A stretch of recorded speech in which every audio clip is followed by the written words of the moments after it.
this is Warhawk Beyond 2040, and welcome to the 200th edition of the Jazz Albums Review Series. And what better way to commemorate this historic milestone for the series by taking a look at the gigantic and epic catalogue of one of the greatest guitar players of all time. And he has been a force since bursting onto the scene as a young prodigy back in the mid 1970s, and he is still going very strong to this day as we speak, with no signs of slowing down.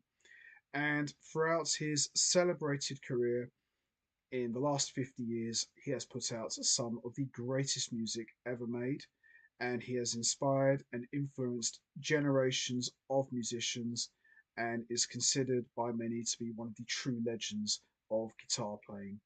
And I've been a huge fan of this guy for a really long time, and he is one of my all-time favorite guitarists. And this is someone who I have been wanting to discuss on this series for a really long time now, and I am super pumped to be discussing this guitar legend's incredible catalogue of albums. And this is someone who, quite frankly, in my opinion, needs no introduction whatsoever. I am talking about, of course, one and only legendary guitarist, composer, and band leader, Aldo Meola. So, the first time that I became aware of Aldo Meola was back in the early 1990s when I saw a live German performance on Freesat, and it was Aldo Meola and his acoustic band called World Sinfonia, and he was playing pretty much like an unplugged environment. But the way he was playing the acoustic guitar was completely different to what I had seen prior. He was playing the acoustic guitar, but he was playing it in a more shredding sort of style. It was very fast, very aggressive, and he was using lots of different echoes and effects. And sometimes when I was watching Al Di Meola playing, I thought, where's the keyboard player? I can hear lots of synths and different things going on, but I don't see any keyboard player. But then I was shocked to realize that a lot of the synth patches that I was hearing was actually from Al Di Meola's guitar playing. And the only other guitarist that I knew of who could do something on that scale was, of course, the legendary Pat Metheny, although in a completely different manner. Aldo Meola was playing styles of Latin, flamenco, and of course there was jazz, and there was all sorts of different styles going on in his playing. And I instantly was just drawn to Aldo Meola's guitar playing. I'd never seen anyone play the guitar quite like him. So that was really my first introduction to Aldo Meola. I was more in tune with his acoustic work. I had no idea that he already had a decade worth of music prior to his World Sinfonia music. So I was quite surprised when I found out later on that he had already made history and put out some unbelievable music. But that, as I said, was my first introduction to Aldo Meola, was mainly through his acoustic work. And over the years, I've been more exposed to Aldo Meola's more modern stuff, and I really enjoyed listening to everything that Aldo Meola has put out. And I've had the great pleasure of seeing Aldo Meola live on three different occasions, and they were some of the best shows I have ever seen. And he is just absolutely incredible live. As great as he is in the studio, Aldo Meola is on another level when he plays live. He really turns it up a notch. And I've had the great honor of actually meeting and having a picture with the man himself. One of the coolest guys I've ever met. Very quiet, very laid back, but he's just got this aura to him. He just has this very calm presence to him. He's a quiet guy, but when he picks up that guitar, it's a whole different ball game. He's just an unbelievable musician, and in my opinion, one of the true guitar legends in history. You know, Aldo Meola is one of the absolute best in the world. You know, when you think of some of the greatest guitar players of all time, you know, guys like Pat Metheny, Alan Holdsworth, John McLaughlin, Aldo Meola is right up there at the top with those guys. He is, without a doubt, a true legend. And since bursting onto the scene in the mid 1970s as a young prodigy, Aldo Meola has seen it all, done it all, and played and collaborated with everyone.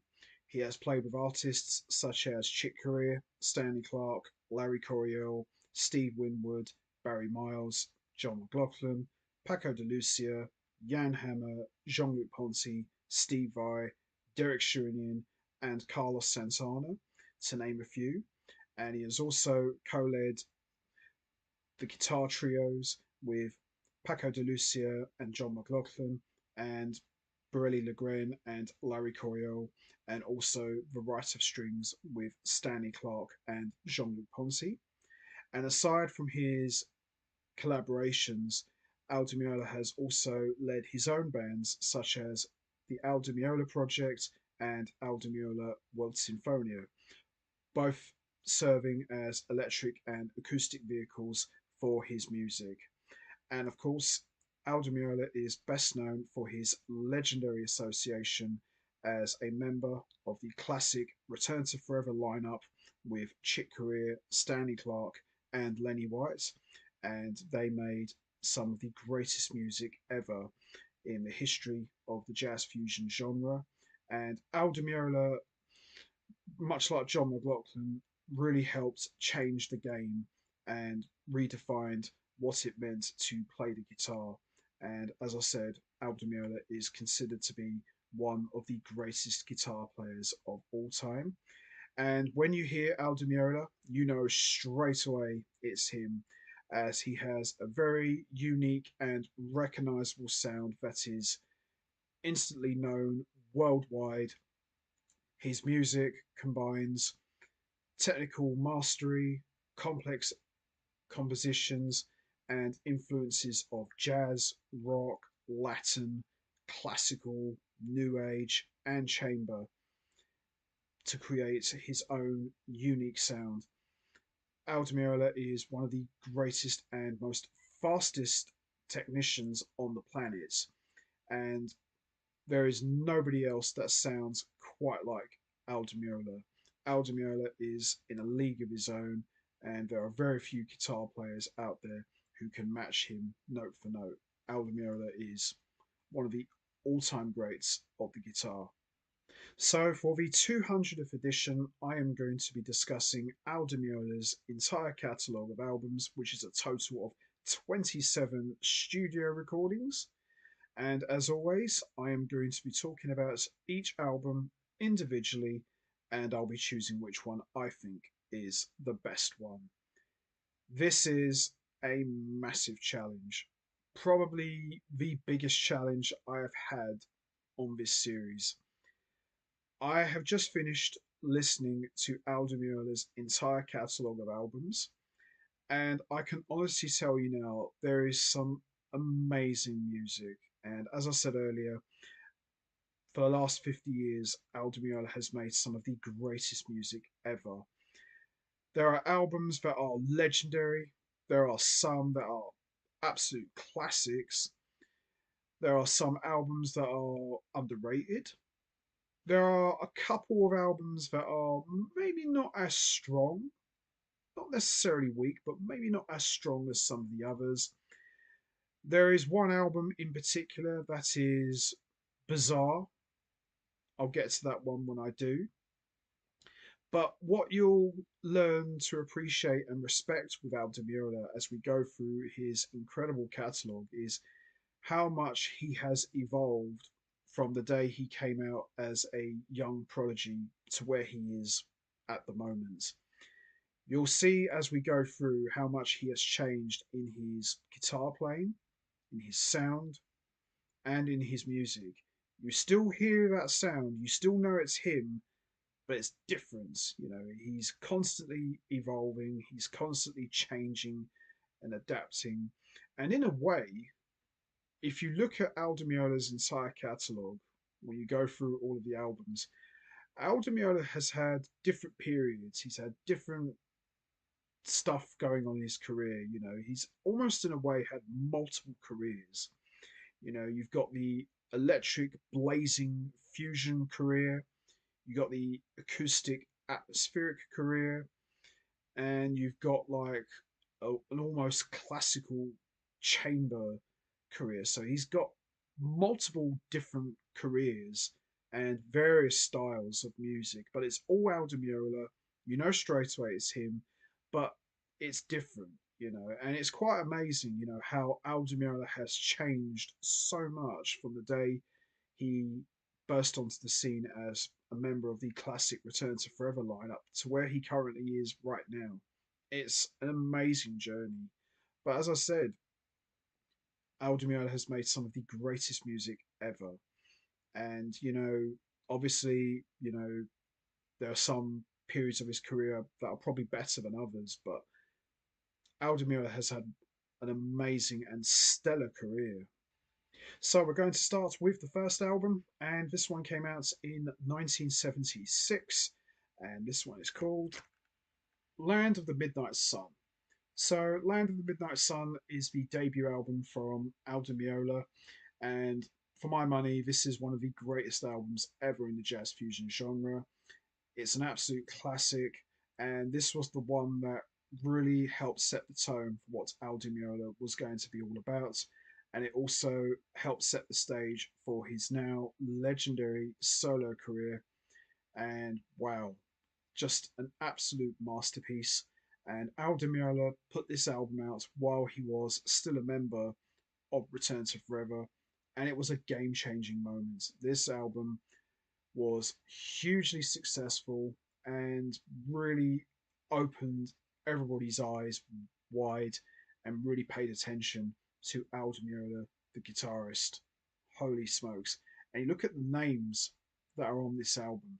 We've got Chick Corea, Stanley Clarke, and Lenny White, Aldo Meola's bandmates from Return to Forever. We've got Barry Miles, Anthony Jackson, Jaco Pastorius, Steve Gadd, Alphonse Mozoon, Mingo Lewis, and Patti Biokukas.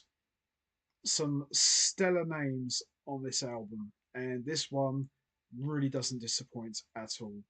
So we're just going to have a little quick look.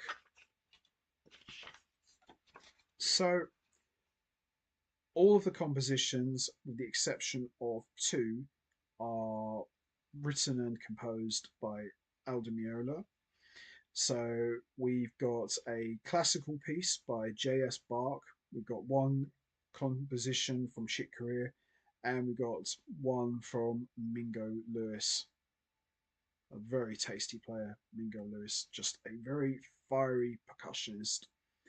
So we've got the first track, The Wizard, which is absolutely awesome, just a brilliant opener. And then we got the title track, Land of the Midnight Sun, which is just absolutely stellar. Sarabanda from Violin Sonata in B minor, which features Aldo Meola playing solo acoustic, absolutely gorgeous. And then we got Love Theme from Pictures of the Sea, absolutely beautiful. Could have done without the vocals maybe, but the vocals don't bother me that much, but it's okay. And then we got the big 9-minute epic, Sweet Golden Dawn, which is made up of three parts: Morning Fire, Calmer of the Tempests, and From Oceans to the Clouds. Absolutely epic track, probably the most epic track of the entire album, highlighted by funky playing from Aldo Meola. Now, there's something you don't hear every day. Aldo Meola getting down and dirty, playing a bit of funk. Brilliant. Love it. And just hearing him playing with Jaco Pastorius is mind blowing. Why did we not get more of these two? It's just crazy. Absolutely crazy. You've got Aldo Meola doing his thing, and you've got Jaco just being Jaco. And you're just sitting there thinking, what the hell is this? Absolutely nuts. Just absolutely incredible. These two, even though this was the only time they played together, which was on this album, it's a cool moment. You know, a one-off, but a good moment nonetheless. Just absolutely incredible. And then we got the closer, which is Short Tales of the Black Forest, which is an acoustic duet with Chick Corea on piano and marimba, Naldo Meola on acoustic guitar and gong. Absolutely gorgeous. I have always enjoyed listening to Corea and Dimiola playing as a duet. There's just something so magical when these two play together as a duet. Obviously, we know what they sound like when they're playing together in the band, Return to Forever, but when you hear these two, just the two of them, it doesn't get any better than that. It's just absolutely beautiful. And the standout tracks for me on this album are the title track, Land of the Midnight Sun, Love Theme from Pictures of the Sea, Sweet Golden Dawn, and Short Tales of the Black Forest. Just an absolute beautiful track. But the whole album itself is just absolutely incredible. Doesn't get any better than this. So there you have it. Land of the Midnight Sun, the debut album from Al Di Meola, and the one that really kicked off one of the greatest careers of all time. So there you have it. Land of the Midnight Sun, an absolute classic. Brilliant album, and still sounds as good as the day it was made. Fantastic. So we move on to the next album, and this one came out in 1977, and this one is called Elegant Gypsy. So right out of the gates of Return to Forever, Aldemira is now a solo artist. Return to Forever is done, and Aldemira comes out with a bang with this album, Elegant Gypsy. An absolute fantastic album and a great follow up to Land of the Midnight Sun. And if Land of the Midnight Sun was the coming out party for Aldo Meola, then Elegant Gypsy was the one that Aldo Meola declared that I'm here and I've arrived. Holy smokes. This album was an absolute revelation. Truly a game changer. And this one to me, as I said, Land of the Midnight Sun was the one that helped set the tone for what Aldemiola's career was going to be all about. But Elegant Gypsy was the one that he really made his mark and said that I'm Aldemiola and this is what I do. And wow, just a dynamite album. And the cool thing about the early albums of Aldemiola, they're jazz, but they're more like metal albums. They're very rocky, very ferocious, very aggressive. Obviously, you've got the Latin influence, which obviously is a huge part of Aldemiola's music, but some of these albums are almost like rock albums. Wow, it's just absolutely scorching stuff here. And of course, we've got an all star cast of musicians. So we've got Paco de Lucia, who would go on to become one of Aldemiola's most important collaborators of his career. We've got the incredible Jan Hammer from Mother Hishno Orchestra, who would also go on to become one of Aldemiola's most important collaborators. We've got Barry Miles, another important collaborator for Aldemiola, the incredible Anthony Jackson, who really would play a huge part in Aldemiola's first half of his career. And of course, we've got the legendary Steve Gadd. What more can you say, really? It's Steve Gadd, one of the absolute greatest drummers that ever lived. Just an incredible musician. And we got Lenny White from Return to Forever, another great drummer. And of course, we got the fiery Mingo Lewis on percussion. Just an absolute amazing player. So all of the compositions are written and composed by Al Di Meola, with the exception of one track, which was composed by Mingo Lewis. But the whole album, top to bottom, is just fantastic. So got Flight Over Rio, which is just scorching. Midnight Tango is fantastic. The iconic Mediterranean Sundance, which features a duet between Dimiola and Di Lucia, absolutely gorgeous. And then we got the iconic and ferocious Race with the Devil on Spanish Highway, absolutely a real barn burner, just fantastic. And then we got Lady of Rome, Sister of Brazil, short but sweet. And then we got the big epic Elegant Gypsy Suite. Just dynamite stuff. Absolutely dynamite stuff. The album covers are a bit strange. That's another thing I have to mention about some of Al Di Meola's albums. The covers are just a little bit strange. There are a couple that are just ridiculous, but the quality of the music is unmatched and untouchable. So while some of the covers are not all that great, the music, which is what it's all about, more than makes up for it. It's just, you know, absolutely stellar that you almost forget about what the album covers look like because the music is so strong and so well executed, and most important of all, so well played.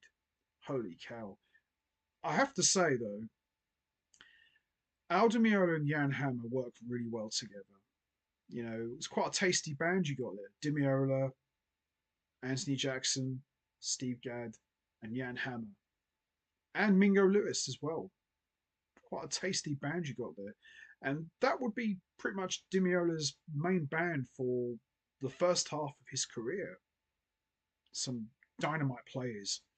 So, standout tracks for me are Mediterranean Sundance, Race with Devil on Spanish Highway, Elegant Gypsy Suite, and Midnight Tango. Stellar album, star power, great music, great playing. Al Di Meola is just absolutely on fire. And boy, can that guy play! Oh my god. So there you have it. Elegant Gypsy, perhaps the greatest Al Di Meola album of all time, of his entire catalogue. If there was one album I would recommend, if someone was interested to check out Al Di Meola's music, start with Elegant Gypsy. My goodness, just an absolute barn burner, in my opinion. Absolutely love it. So there you have it. Elegant Gypsy, another classic in Al Di Meola's storied career. Doesn't get any better than this. Love it. So we move on to the next album, and this one came out in 1978, and this one is called Casino. So another fantastic album from Al Di Meola, and I've always looked at this little run that Al Di Meola had, the first five albums. I've always looked at this little run as, you know, the greatest music that Return to Forever could have made if they had stayed together, because a lot of the music and the sound you hear, especially on the first five albums of Al Di Meola's catalogue, really captures the fire and spirit of Return to Forever. Because, you know, Al Di Meola's guitar playing was a huge part of Return to Forever's iconic identity. And it's almost like after Return to Forever disbanded, Al Di Meola just kind of just picked up where Return to Forever left off, because you can hear a lot of the influences of RTF in the music. So I've always looked at that little run of five albums that this could have been a Return to Forever album. This could have been what Return to Forever would have done if they had remained together. Obviously, it's a lot more guitar driven, which of course is Al Di Meola's album, so you expect that. But if you look closely, you think, this could have been a Return to Forever track. This could have been where Chick Corea could have played, or Stanley Clarke, or Lenny White. You know, this is what these guys could have done if they had stayed together. But compositionally, it's just incredible. There is some stellar material on this album, Casino.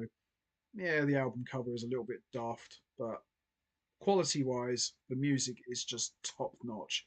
Absolutely incredible. And we've pretty much still got the same lineup. We've got Jan Hammer on keyboards, Anthony Jackson on bass, Steve Gadd on drums, Mingo Lewis on percussion, and we've also got a second percussionist, Eddie Colon, who is just equally as incredible as Mingo Lewis. And of course, we've got the man himself, Al Di Meola, who's just absolutely ripping it up on guitar. So, all of the compositions are written and composed by Al Di Meola, with the exception of one Mingo Lewis composition. And we've got a Return to Forever track, which was composed by Chick Corea, and it gets a nice little workout and new arrangement by Al Di Meola. And you'll see this as we go through a lot of the early Al Di Meola albums. You will see a couple of RTF songs pop up, and Al Di Meola does a really good job with his arrangements. So we got the Barn Burner opener, Egyptian Dancer, which is absolutely incredible. Chasing the Voodoo is dynamite.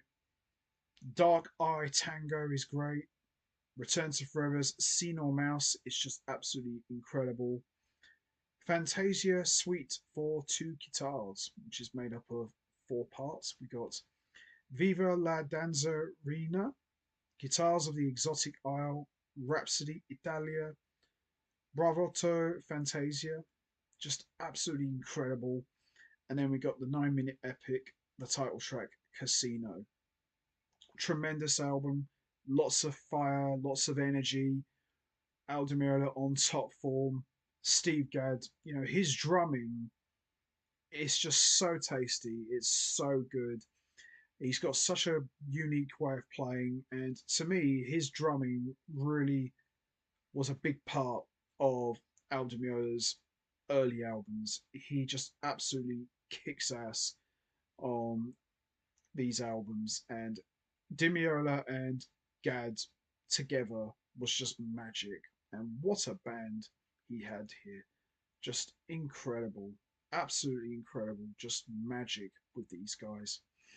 So, standout tracks for me are Egyptian Dancer, Chasing the Voodoo, Scene on Mouse, Fantasia Suite for two guitars, and Casino. But the whole album, top to bottom, is just a classic.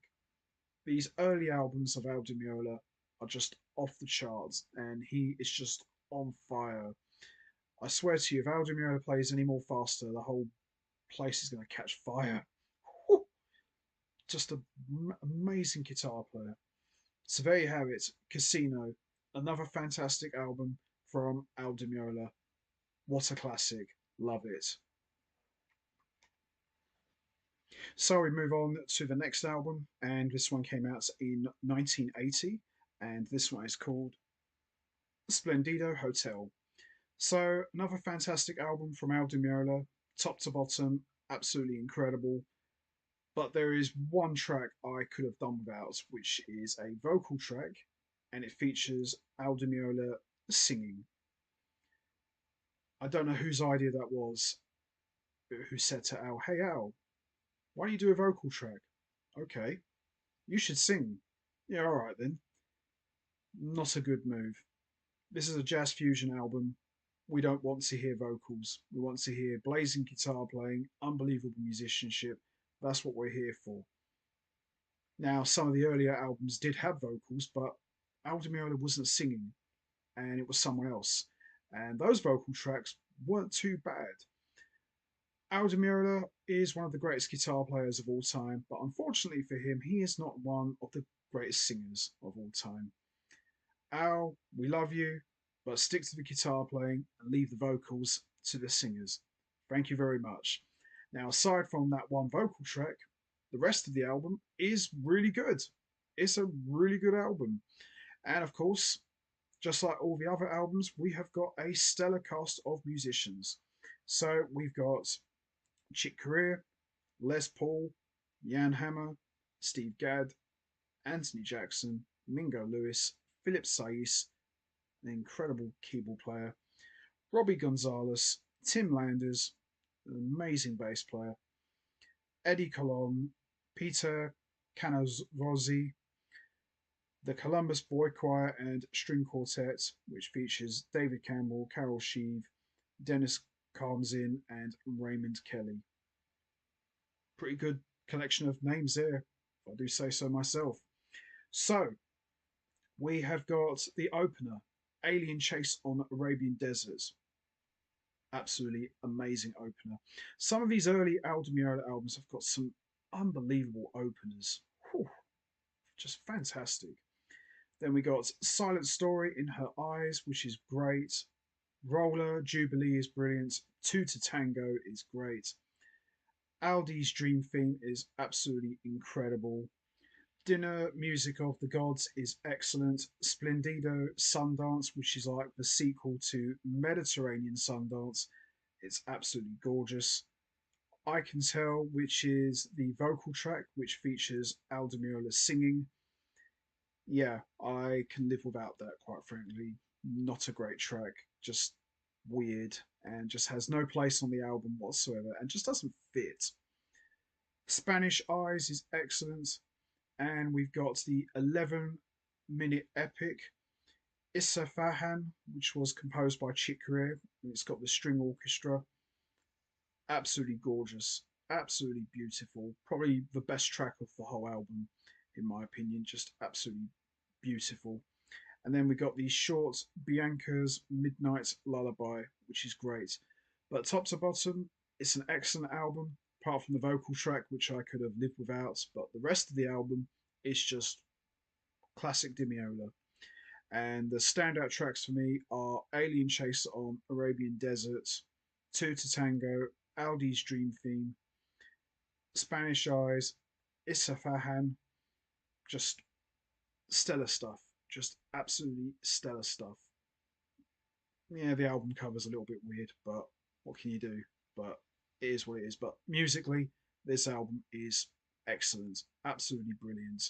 So there you have it. Splendido Hotel, another fantastic album from Aldo Meola. I will just skip the vocal track if I were you, everyone. You don't need to hear that. As I said, Aldo Meola is not the greatest singer in the world, but guitar playing wise, yeah, he's more than got that covered, in my opinion. So there you have it. Splendido Hotel. Excellent stuff. So we move on to the next album, and this one came out in 1982, and this one is called Electric Rendezvous. Another fantastic album from Aldo Meola, and I've got to say, I do love this album cover. So cool. I wouldn't say no to a t-shirt of this album cover. It looks amazing. So this features, in my view, the classic lineup of Aldo Meola's band, and this would be the final album that we would see Aldo Meola work with these guys. A couple of these guys would appear many years later on more later Aldo Meola stuff, but for the most part, we never really saw this lineup together again, which is a shame, really, because together, I thought these guys were magic, and collectively, they really brought out the best, not just in each other, but they really pushed Aldemiola. But it is what it is. People do move on. I appreciate that, but really wish he put this band back together for a one-off album because these guys were just dynamite together. So of course we've got Aldo Meola on electric and acoustic guitars. We've got Paco de Lucia who appears on one track on acoustic guitar. We've got Jan Hammer on keyboards. We've got Philip Saiz who's featured on one track on keyboards, and we've got the muscular rhythm section of Anthony Jackson on bass and Steve Gadd on drums, and we've got Mingo Lewis on percussion. Top to bottom, excellent album, great compositions, tremendous playing from everyone, including the man himself.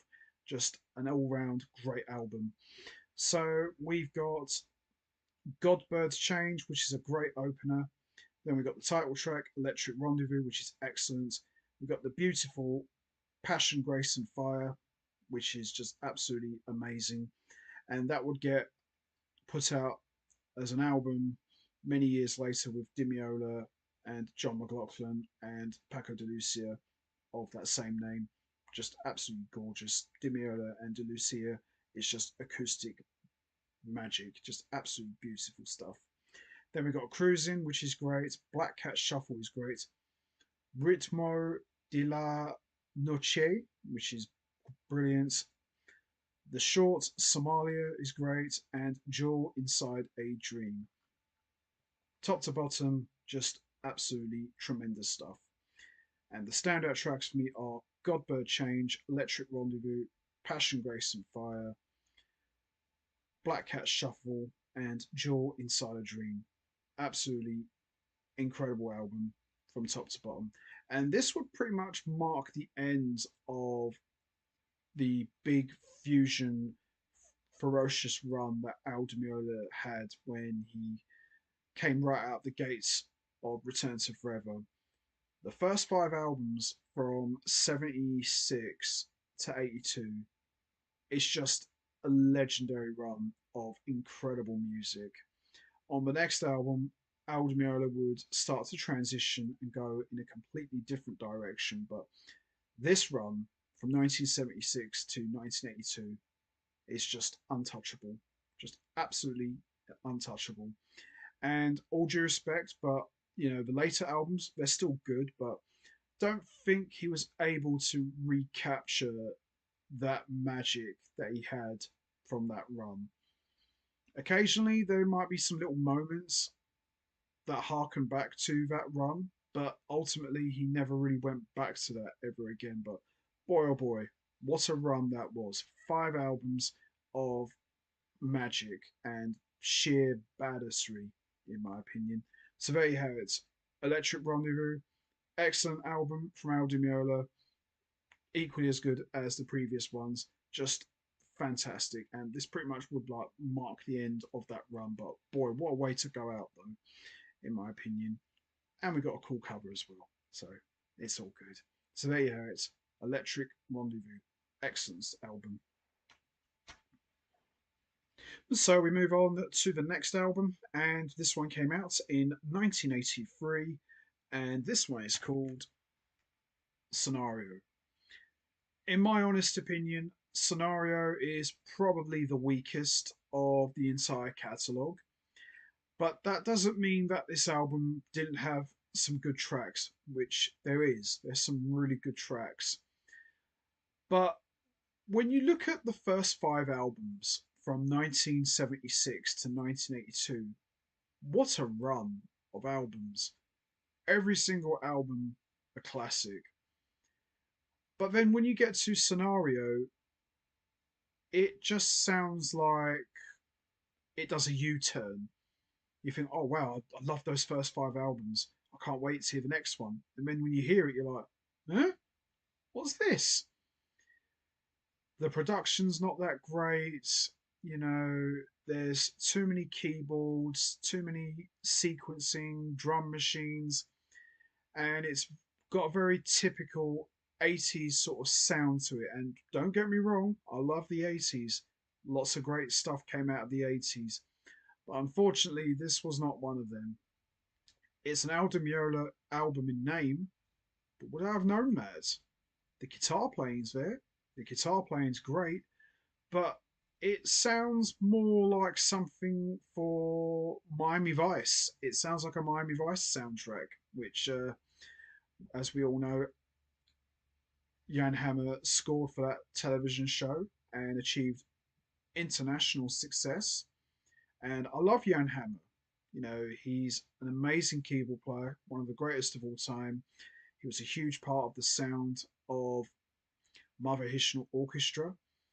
But I probably would have called this album Di Meola and Hammer, in all honesty, because this doesn't feel like an Al Di Meola solo album.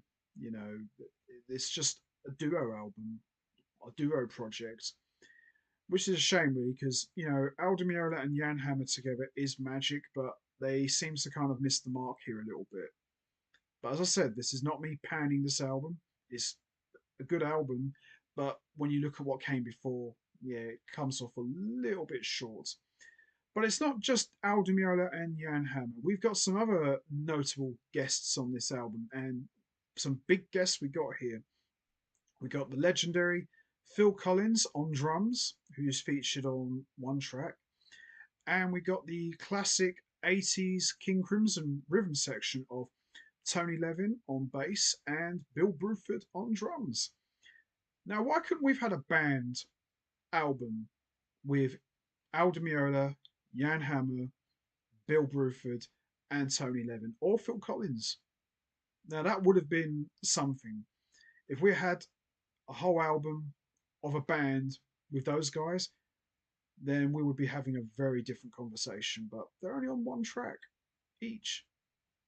That's it. It's just all Dimiola and Jan Hammer, and yeah, I don't know really. It's just not for me really. I was just quite surprised to think that you got two talented guys, and this is the best you can come up with.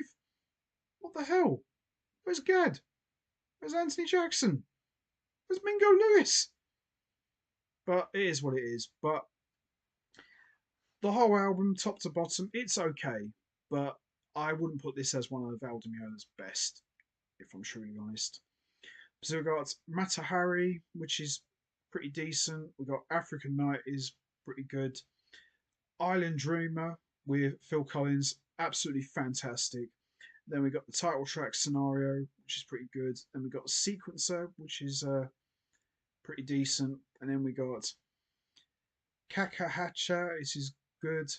We got Hypnotic, Conviction is great. And we got Calliope with Bill Bruford and Tony Levin, absolutely amazing track. And then we got Scoundrel, which is to close out the album. The three tracks on here with Phil Collins, Levin, and Bruford are amazing. The rest of the album, okay, but not that great. It's a little bit weak. The standout tracks for me are Island Dreamer and Calliope. But the rest of the album, as I said, it's okay, but when you look at what came before, yeah, it's a little bit weak. But overall, it's a decent album, but I think I would have probably have called it Dimiola and Hammer, if I'm truly honest. But it's not a terrible album. The production is a bit weak. The compositions, they're decent, but yeah, they kind of missed the mark here a little bit.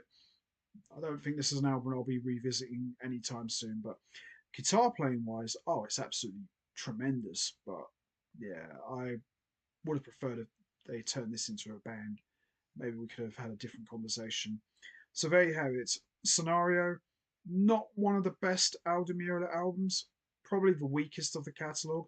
Not terrible, but there are better albums than this, I think. But playing wise, it's great, but yeah, not one of the best in my opinion. So there you have it. Scenario. So we move on to the next album, and this one came out in 1985, and this one is called Cielo e Terra, one of my all-time favorite Aldo Meola albums, and this album was a humongous game changer. So after Scenario, Aldo Meola went in a completely different direction and he put out a solo acoustic guitar album.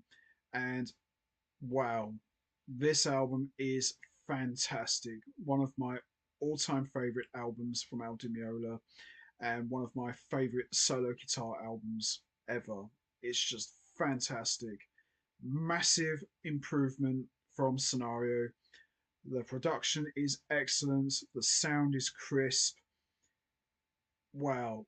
Aldo Meola completely changed his style and came out with this banger. And it's just unbelievable.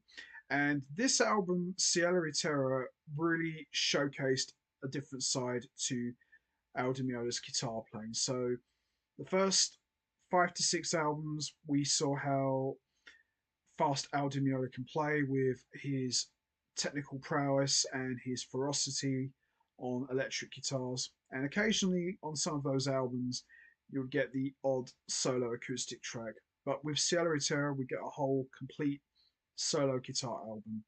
And we've also got Ayrton Moreira on percussion, who was also a member of the early Return to Forever before Aldo Meola joined. He's featured on a couple of tracks. And in a way, I suppose you could look at Cielo e Terra as like a warm up for Aldi acoustic group called World Sinfonia. This definitely has a lot of the hallmarks that would be part of World Sinfonia. You know, got lots of voices, percussion, clapping. You know, there's all sorts of different styles and sounds that would go on to play an important role in World Symphonia. But holy cow, this album is absolutely gorgeous. And in a way, you could call this Aldi Meola Goes New Age, but it's fantastic. Absolutely love this album. So, all of the compositions are written and composed by Aldi Meola, with the exception of one standard by Keith Jarrett. And it's just a stellar album. It's a beautiful album. Aldemir is playing acoustic guitars. There's synth patches with the synclavier as well to give it that little extra effect, but it's just absolutely beautiful. It's atmospheric, it's very crisp, just an enjoyable album. It really is. So we got Traces of a Tear, which is absolutely beautiful. Vertigo Shadow is excellent. We got the fast paced Latin extravaganza title track Cielo y Terra, which is absolutely incredible. And there's this little section in the middle where Dimio is playing absolutely fast and blinding, and then you got Erta Morero going, you know, he's got all his thing going on with the percussion in his voice. It's just absolutely amazing. And then we got Atavism of Twilight, which is excellent. Coral is great. When You're Gone is brilliant. Etude is absolutely beautiful. And then we got Solas, which is absolutely incredible. But top to bottom, Cielo Terra is a solo acoustic guitar masterpiece and just absolutely amazing. An album I listen to quite often. You know, if I'm by myself, I want to wind down and just chill, and just stick this on. Just absolutely amazing. And for me, this is where Aldo Meola is at his best. I love him in the band, but you know, for me, solo guitar, you know, he just takes it up another level. And this is just acoustic guitar excellence, just absolutely amazing stuff. And the standout tracks for me are Traces of a Tear, Cielo y Terra, Enigma of Desire, Coral, When You're Gone, Etude, and Solace. But top to bottom, just an absolute masterpiece. So Aldo Meola moved away from the electric ferocity of the 70s to 80s, and now he becomes a completely different musician. And Dimiola pretty much became what we know now, starting with this album. But it's just an absolute classic. If you like solo guitar, definitely check this one out. It's a classic. So there you have it. Cielo y Terra, one of my all-time favourites Aldo Meola albums. Absolutely love this one. So we move on to the next album, and this one came out in 1985, and this one is called Soaring for a Dream. Another favourite album of mine from Aldo Meola, and this album is absolutely fantastic. And in a way, it kind of sounds like the Pat Metheny group. You know, think of First Circle or Off Ramp. You know, one of those kind of albums. You know, it's very similar sort of sound and style of PMG. Aldemir is playing a lot of acoustic guitars. He's playing synclavier. You know, he does sound like Pat Metheny at times, but obviously a little bit different. But this album is kind of like an extension of Cielo y Terra, but this time performed with a band, and it's just absolutely amazing. It's different to the earlier albums. It's a lot more laid back, but musically, it's just absolutely beautiful. Doesn't quite have the ferocity and intensity of the earlier albums, but there's still some incredible music, and I love this album. I listen to this one so much, and albums like Cielo y Terra and Soaring for a Dream, and the next couple of albums coming up, they were the albums that I grew up listening to. You know, those are the Aldemir albums that really resonated with me the most because they were the ones I heard first. I didn't hear the earlier albums till much later, which equally blew me away. But this period of the mid 80s to the early 90s is a very special time for me musically because that was the music I grew up with. It's just absolutely amazing. And the band assembled for Soaring for a Dream, we've got Chip Jackson on acoustic and electric bass, Danny Gottlieb on drums from the Pat Metheny Group and the 80s Mother Hishno Orchestra, Phil Mukowitz on keyboards and piano, and returning from Sierra Ritera is we've got Airto Moreira on percussion and vocals, and Aldo Meola, of course, on acoustic and electric guitars and synclavier guitar. Absolutely stellar band. Everyone's on top form, and I just love it. They just really channel the spirit of PMG, but they don't try to copy the Pat Metheny Group, although they do sound very similar musically, but they're their own entity. But these guys just sound amazing. So we've got the kickoff track, Caparora, which is just absolutely gorgeous. Air to Marera with percussion and vocal work. It's just on fire. Dimiola is just ripping it up on synclavier guitar. He's just absolutely amazing. And I love the piano work. It's very PMG meets Chick Corea. Just absolutely amazing. And then we got Traces of a Tear, a reworked version from Cielo Terra, performed by the band. And there's this great guitar synth solo which sounds exactly like Pat Metheny. It's just absolutely amazing. And then we got Broken Hearts, which is absolutely gorgeous. It's more of a duet, acoustic guitar and keyboards. Think of like Pat Metheny and Lyle Mays. Absolutely gorgeous. And then we got July, which sounds like 18 from Off Ramp. Just absolutely amazing. Danny Gottlieb is just killing it on the drums. And then we got Marina, which is absolutely beautiful with very soothing vocals from Airto Moreira. And then we got the big 12-minute epic, the title track, Soaring for a Dream. And the piano work on this track sounds exactly like Chick Corea. It's just absolutely amazing. What a way to close out the album. There's only 6 tracks, but they're quite long and they all pack a punch. As I said, not quite the same as the earlier albums. They don't have that intensity. It's very laid back, but there's still plenty of energy on this album.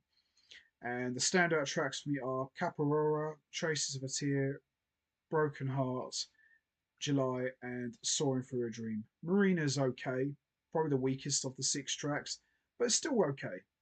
But the rest of the album is just fantastic. So there you have it. Soaring Through a Dream, another favourite album of mine from Aldo Meola. Fantastic.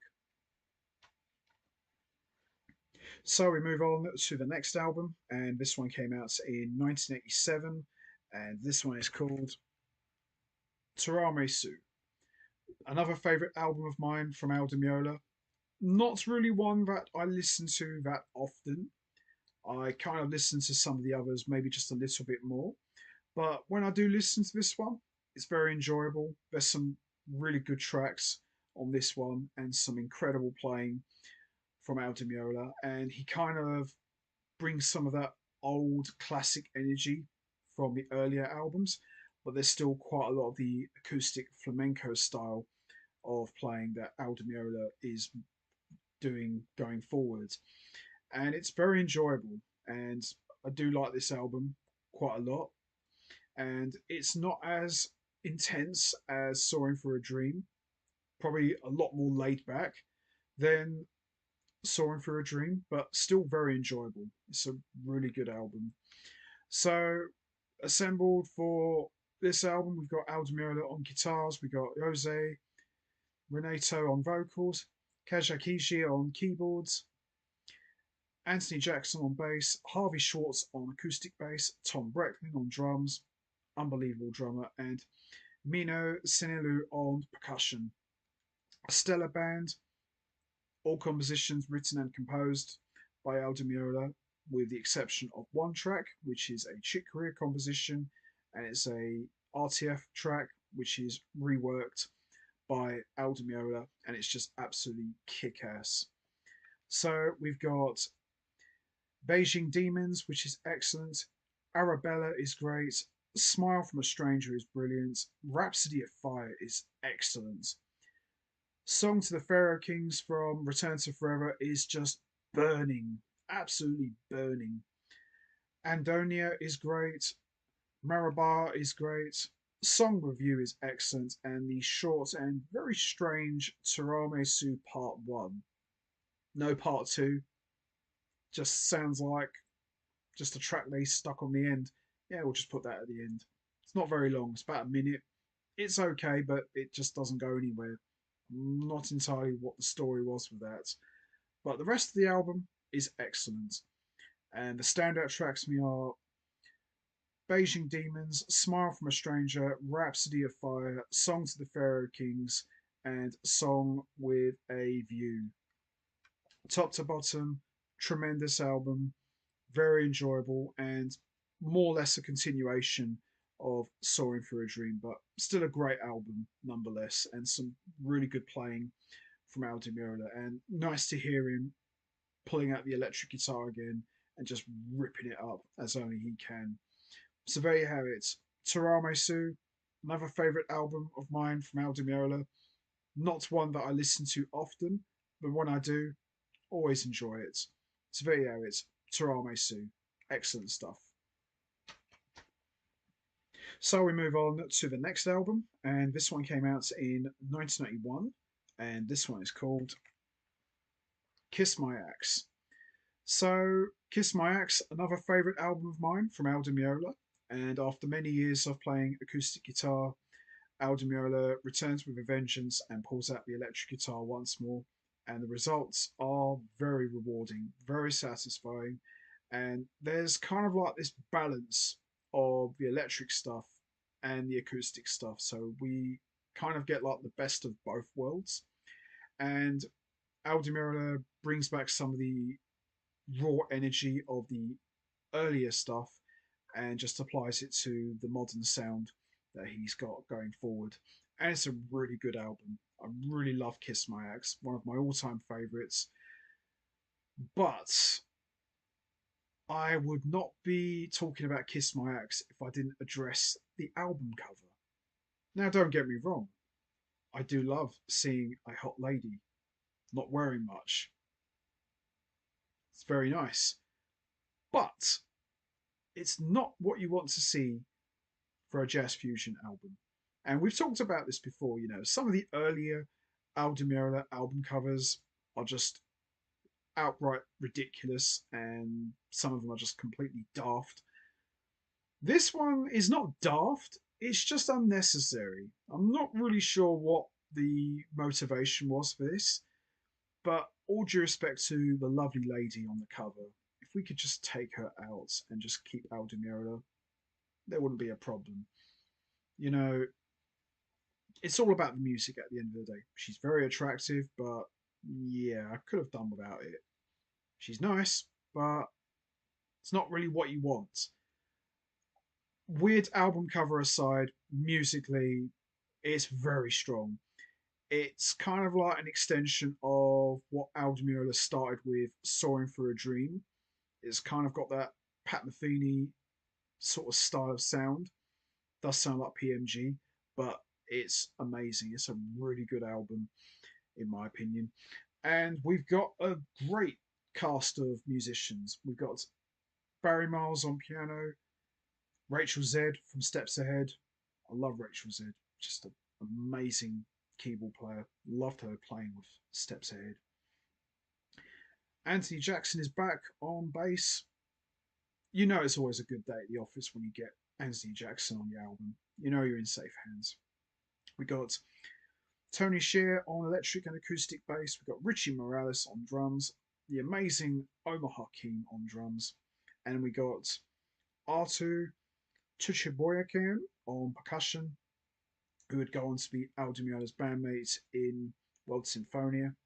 And we got Gumby Ortis on congas, who would also go on to become Al Di Meola's main collaborator. But we got a good cast of musicians, lots of energy, lots of fire, everything you want in an Al Di Meola album. Just absolutely incredible. So we got Southbound Traveller, which is a brilliant opener. The Embrace is excellent. Kiss My Axe is a barn burner and kind of harkens back to the early days. Giggy's Playtime Rhyme, which is interlude one. Unnecessary, doesn't really add much, but it's okay. One Night's Last June is excellent. Phantom is brilliant, which came from the Return to Forever 1983 reunion, which was composed by Chick Corea. Just absolutely amazing. Bit more shorter than the original version, which I believe was like 23 minutes long. But it's a really good track, Phantom. Very enjoyable. Erotic Interlude, Interlude 2. These little interludes I could probably do without. Global Safari is excellent. Interlude 3, unnecessary. Purple Orchids is excellent. The Prophet, Interlude 4, unnecessary. And Oriana, September 24, 1988. Just absolutely beautiful. So if we take the little interludes out, cut this album in half, keep the main tracks, we got a top album. Still good, but the little interludes don't really add much to it, I say. So the standout tracks for me are Southbound Traveller, The Embrace, Kiss My Axe, Morocco, Phantom, Purple Orchids, and Oriana. But Kiss My Axe, top to bottom, absolutely classic Al Di Meola, and great to see him back on top form, pulling out the electric guitar once again. Album cover aside, it's a great album from Al Di Meola. She's nice, but it's not needed. Musically, it's excellent. So there you have it. Kiss My Axe, one of my all-time favourites from Al Di Meola, and just an absolute classic. So we move on to the next album, and this one came out in 1991, and this one is called World Sinfonia. So World Sinfonia sees Al Di Meola launch his all acoustic group, and World Sinfonia concentrates more on flamenco and Latin influenced style of music. So Al Di Meola is playing a lot of acoustic guitar, so there's no electric at all, and it's very much an unplugged setting. And this would be more or less Al Di Meola's main vehicle for music going forward, and this would be his main working band for pretty much most of his career, all the way up to the present day. He would occasionally go back to the electric stuff, but for the most part, the acoustic stuff would pretty much go on to be Al Di Meola's main definitive body of work throughout the rest of his career. But there's still some great music. It's just that now that Al Di Meola has gone in a completely different direction. So if you go back to Cielo y Terra, that was kind of like the warm up for World Sinfonia, and that more or less set the stage for what we have now, which is the first World Sinfonia album. So we've got Al Di Meola on acoustic guitars, we've got Dino Saluzzi on bandoneon, Arto Tushiborche on percussion, Gumby Ortiz on congas and percussion, and the amazing Chris Carrington on classical guitar. And a lot of these compositions are mostly written and composed by Al Di Meola. We've got compositions by Astor Piazzolla, and we've got a Steve Swallow composition, and we've got a Return to Forever composition as well. But top to bottom, World Sinfonia is a very enjoyable album, a very laid back album, and it's a very Latin heavy style of album. So there's lots of flamenco influences and world influences, but it's a very enjoyable album. So we've got Perpetual Emotion, which is absolutely beautiful. Orient Blue is great. Tango Suite Part 1 is great. Tango Suite Part 3 is excellent. And we've got Steve Swallow's Falling Grace, which is brilliant. Last Tango for Astor is brilliant. And we got a nice reworking, unplugged version of Return to Forever classic No Mystery, which is 12 minutes long. Absolutely incredible. Lustrine is great. Little Cathedral is brilliant, and La Cathedral is excellent. Top to bottom, World Sinfonia, absolutely gorgeous album. And hearing two acoustic guitars with lots of percussion work and accordion and bandoneon, just absolutely beautiful. Makes you feel like you're in Italy or Venice or something like that. It's just a very lovely album, in my opinion. And the standout tracks for me are Perpetual Emotion, Tango Suite Part 1, Tango Suite Part 3, Falling Grace, No Mystery, and Last Tango for Astor. Very enjoyable album. One of those albums that you want to unwind and just relax, or if you want to have a drink on the beach, this is the perfect album. It's a very laid back and breezy album, and there's still some Aldemira ferocity in the acoustic playing, but it's just a lot more laid back now. But very enjoyable album, in my opinion. So there you have it. World Sinfonia, excellent album, and this would mark the beginning of Aldemiola's acoustic run of his career, which kicked off with Cielo e Terra and just culminated with World Sinfonia. Very enjoyable album. Love it. So we move on to the next album, and this one came out in 1993, and this one is called Heart of the Immigrants. So this is World Sinfonia's second album, and it's more or less a continuation of World Sinfonia, and equally as enjoyable, I would say. It's got a very flamenco style, much like World Sinfonia, and it's just an incredible album. There's some synth patches in there from Aldemiola's acoustic guitar, but there's some really good playing as well, and some really beautiful compositions as well. And we've got some strings on here, which are conducted and arranged by the amazing Vince Mendoza. And it's more or less the same lineup as the previous album, but no Gumby Ortiz this time. So it's a very good album. So we've got a mixture of Aldemiola compositions and Astor Piazzolla compositions as well. So we've got Nightclub 1960, which is great. Vistaria is great.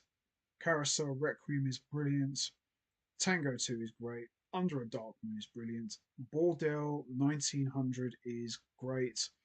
Indigo, one of my all-time favourite Aldemiola songs, absolutely brilliant. Heremurter, Don't Go So Far Away is brilliant. Parando is great. It's just absolutely beautiful. I love that. It's such a romantic song. Someday My Prince Will Come is great. Cafe 1930 is great. They Love Me from 15 Feet Away is great. And Milonga the Angel is excellent. Top to bottom is just compositionally just excellent. The songs are great. The production is great. The playing is brilliant. I love the way Dimiola and Carrington just shred it up together on acoustic guitars. It's just absolutely stellar. And the standout tracks for me are Tango 2, Indigo, Paranda, Someday My Prince Will Come, Vista Rio, Carousel Requiem, They Love Me from 15 Feet Away, and Milonga the Angel. But top to bottom, Heart of the Immigrants is classic Aldemiola and a fantastic album from World Sinfonia. Absolutely brilliant. So there you have it. Heart of the Immigrants, another great album from Aldemiola. Love it. So we move on to the next album, and this one came out in 1994, and this one is called Orange and Blue. Another favourite album of mine from Aldemiola, and this sees Aldemiola return to the electric guitar once more, but with a much more jazzier approach compared to Kiss My Axe. Still has some of that old intensity, but it's got a much more jazzier and laid back sort of style. Some of it does sound very similar to the Pat Metheny group, in terms of the use of the jazz guitar. But it's a very good album, very enjoyable, and one that I love listening to quite often. And it's more or less a continuation of some of the mid 80s albums that Aldi Meola was putting out around that time.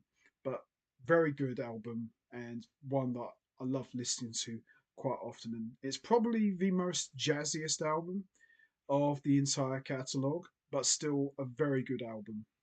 So we've got Peter Erskine on drums, we've got Manu Katch on drums, we've got the legendary Steve Gadd back in the fold once again, Mark Johnson on acoustic bass, Pino Palladino on electric bass, Mario Parisano on piano and keyboards, absolutely amazing musician, Hernan Romero on vocals and various instruments, George Dalaras on vocals, the lovely Noah on vocals, Simon Cheyenne on violin, and the reliable and main collaborator Gumby Ortiz on percussion. Top to bottom, this is an excellent album. Very much the PMG style of music, but still very good. So we got Paradiso, which is excellent. Chilean pipe song is great. Tialina Chance, which is beautiful. The title track, Orange and Blue, is great. This Way Before is brilliant. Summer Country Song is great. If We Meet Again, Part 1, which really sounds like the Pat Metheny group with the keyboards and the guitar. Absolutely beautiful. When it goes straight into If We Meet Again, Part 2, which is absolutely brilliant. Cyprus is great. And we got a Return to Forever composition, Theme of the Mothership, which is given a nice new arrangement by Aldo Meola. Absolutely amazing. Precious Little You is great.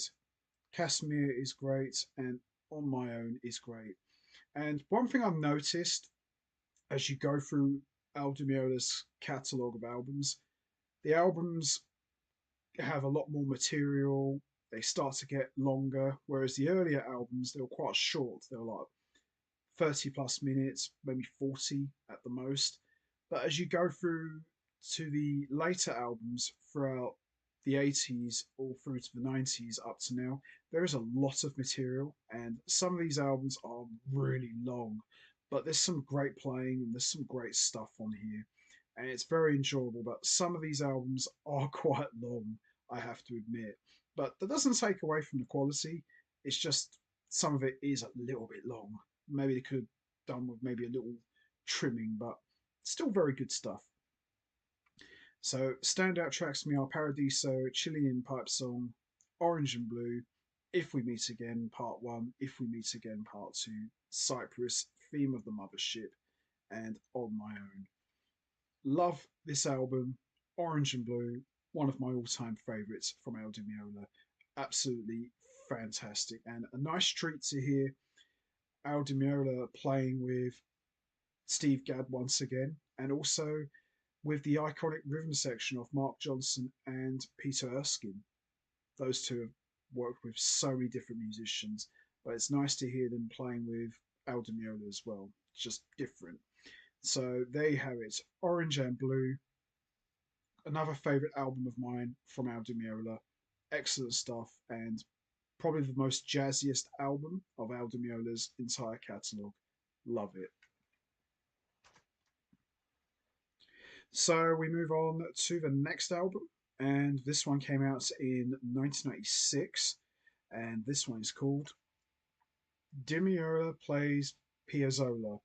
So this is more or less a compilation album of the last two World Sinfonia albums that feature Astor Piazzolla's compositions, but there's also two brand new compositions as well. So while it is an Aldo Meola album, it's more or less a collection of Piazzolla compositions. So it's got all tracks from Heart of the Immigrants and World Sinfonia, but we've also got two new tracks as well. And the two new tracks are Oblivion, which is excellent, and Verano Reflections, which is just absolutely amazing. But the rest of the album, as I said, they're all compositions from the last two World Sinfonia albums. So there's not really much to say about these tracks because they've already appeared on two other albums. But the two unreleased tracks, Oblivion and Verano Reflections, are absolutely amazing. I probably like Oblivion just a little bit more. Both of these tracks are great. Really and truly, I think maybe they could have been released on a separate album, maybe as an EP or something, because they're really good on their own. But I'm not taking anything away from the Astor Piazzolla tracks. They're great, but they've already appeared on previous albums. So, there's not really much to say about this one, other than that it's a compilation album of Al Di Meola playing Astor Piazzolla compositions. So there you have it. Di Meola plays Piazzolla. Very enjoyable album. If you've never heard the two previous World Sinfonia albums and you only had this, very good. It's very enjoyable. But as I said, it's just more or less like a best of sort of album. But still definitely worth checking out and worth getting for the two unreleased tracks. So there you have it. Di Meola plays Piazzolla. Very enjoyable and worth getting if you haven't got the two World Sinfonia albums. And definitely worth getting just for the two unreleased tracks, that have never been released. So there you have it. Di Meola plays Piazzolla. Good stuff. So we move on to the next album, and this one came out in 1998, and this one is called The Infinite Desire. Another favourite album of mine from Al Di Meola, and this sees Al Di Meola more or less continuing in a jazzier direction that he started with back on the Orange and Blue album.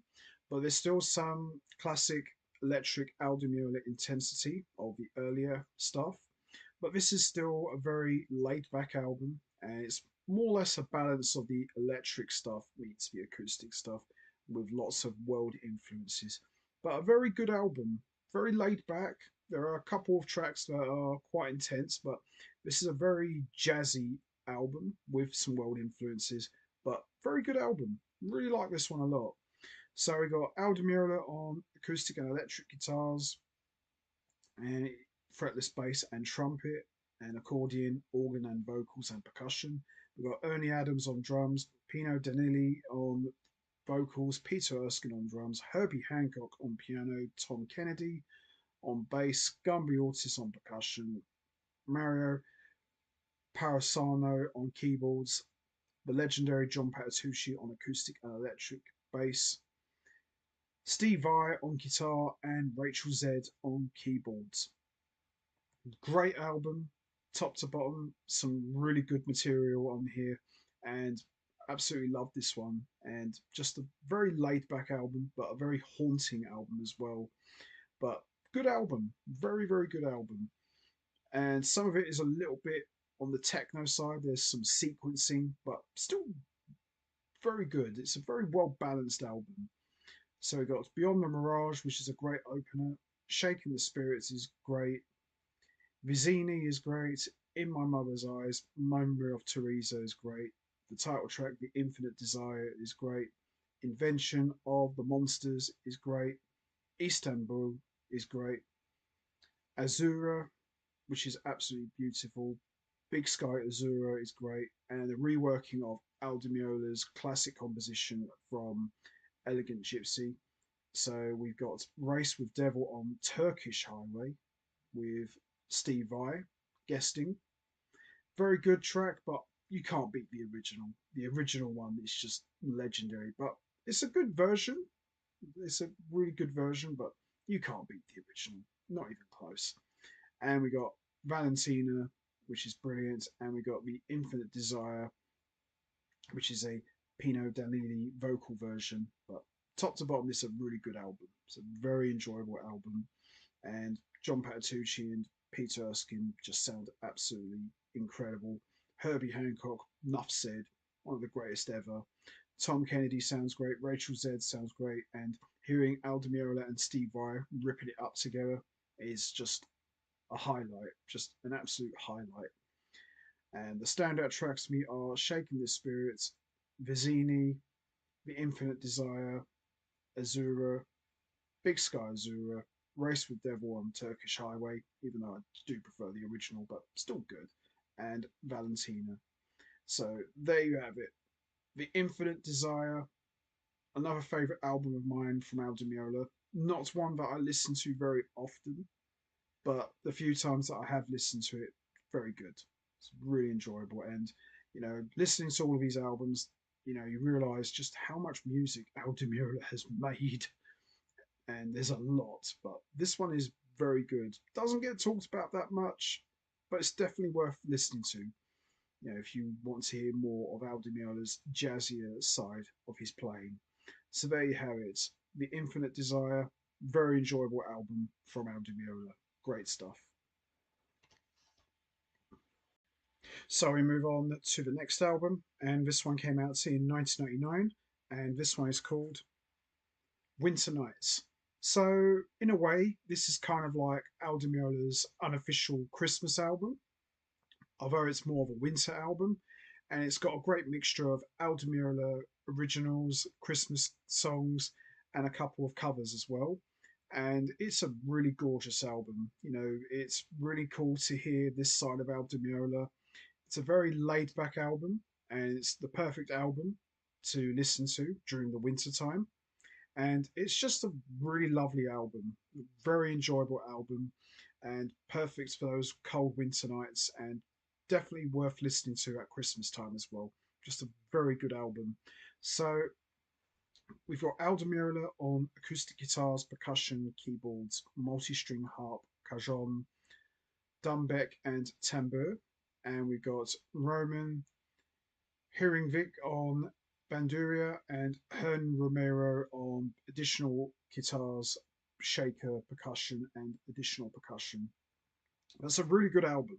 It's a very laid back album, but it's a very beautiful album. It's got a very cold, haunting theme, and it's what it is. It's a winter album, but very enjoyable. So we got Zima, which is great. Carol of the Bells is great. Winterlude Duets #1 is brilliant. Greensleeves is great. Peter Gable's Mercy Street is excellent. Have Yourself a Merry Little Christmas is great. Winterlude #2 is great. Midwinter Nights is great. Scarborough Fair is great. Winterlude #3 is great. The First Knoll is great. Inverno is brilliant. First Snow is great. Winterlude #4 is great. And Ave Maria is great. But just a really lovely album. And it's nice to hear Christmas songs played in Al Di Meola style, which is not something you would hear very often, but it's very pleasing and very rewarding. And the standout tracks to me are Carol of the Bells, Mercy Street, Greensleeves, Midwinter Nights, Scarborough Fair, The First Knoll, and The First Snow, and Ave Maria.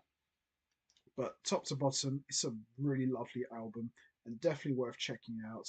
And it's the perfect album to listen to for those cold winter nights and during Christmas time. Just a beautiful album, very enjoyable album, and really like this one a lot. And a very pleasant surprise to hear Al Di Meola performing Christmas songs. Maybe he should do that more often. Maybe we might get a full Christmas album one day. You just never know. But very good album. So there you have it. Winter Nights. Excellent stuff. So we move on to the next album, and this one came out in 2000, and this one is called The Grand Passion. So The Grand Passion is the third World Sinfonia album, and it features Al Di Meola and his World Sinfonia bandmates, in addition to the Toronto Symphony Orchestra, who provide strings. So it's got the classic World Sinfonia sound, but it's got more of a classical theme to it. So it's very much like a classical album, but it's very good. It's very enjoyable, and Al Di Meola works really well with an orchestra, and that's on full display here. It's just a really good album and got some very enjoyable and well executed compositions. So we've got Mysterio, which is absolutely beautiful, which has got John Patitucci on acoustic bass guitar. It's just a really good, strong opener. Then we've got Double Concerto, which is beautiful. Then we've got Prelude Adagio for Teresa, which is gorgeous. And then we've got the title track, The Grand Passion, which is excellent. Asia de Cuba is brilliant. Soledad is great. Opus in Green is brilliant. Libertango is great, and Azuka is excellent. So a lot of these tracks you hear on this album are all performed with the orchestra, or they're solo tracks, or they're duets. So it's kind of got a mixture of everything, but it's a really lovely album, and it's just World Sinfonia at their acoustic best. It's just absolutely beautiful.